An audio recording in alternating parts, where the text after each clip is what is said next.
வணக்கம் நண்பர்களே. முதல்ல திருஞானத்துக்கு நம்ம நன்றி சொல்லியே ஆகணும். கண்டக்டராக இருந்து கொண்டு இப்படி ஒரு காரியத்தை மனசார செய்து வருகின்றார் திருஞானம். கத்திரி வெயில் இன்னும் நம்மளை விட்டு கொஞ்ச நாளைக்கு போகாது.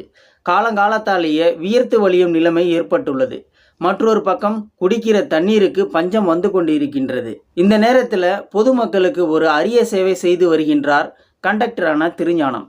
இவர் ஒரு கண்டக்டரு. மதுரை டு தஞ்சை செல்லும் அரசு பேருந்தில் தான் வேலை பார்க்கின்றார். திருபுவனத்தை சேர்ந்தவர். வயது 45ஆவது இவருக்கு. சீட்டை விட்டு எழுந்து பயணிகளுக்கு டிக்கெட்டு தராத நிறைய கண்டக்டர்கள் இருக்கிறார்கள். எவ்வளவு கூட்டமானாலும் பயணிகள் தான் கண்டக்டரிடம் சென்று பஸ் டிக்கெட்டை வாங்கி கொள்வது ஆங்காங்கே நடந்து கொண்டுதான் இருக்கின்றது. ஆனால் திருஞானம் அப்படி இல்லை. பயணிகளுக்கு டிக்கெட்டு தருவது அவரது டியூட்டி என்றாலும் கூடவே பயணிகளுக்கு குடிக்க தண்ணீரும் தருகின்றாராம். இது வெயில் காலம் என்பதால் பஸ்ஸில் ஏறும் பெரும்பாலானோர் தாகத்தின் பிடியில் தான் இருப்பார்கள்.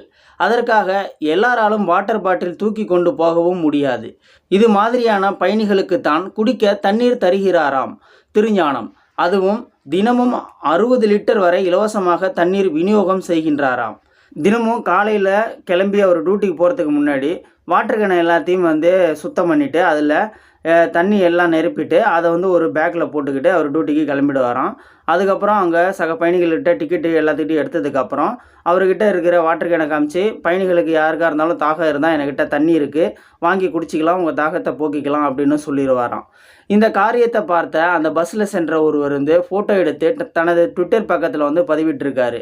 இதில் மதுரை டு தஞ்சை செல்லும் அரசு பேருந்தில் பயணிகளுக்கு தினமும் 60 லிட்டர் வரை இலவசமாக தண்ணீர் விநியோகம் செய்து வரும் அந்த பேருந்தின் நடத்துனர் சிவகங்கை மாவட்டம் திருபுவனத்தை சேர்ந்த திருஞானம்.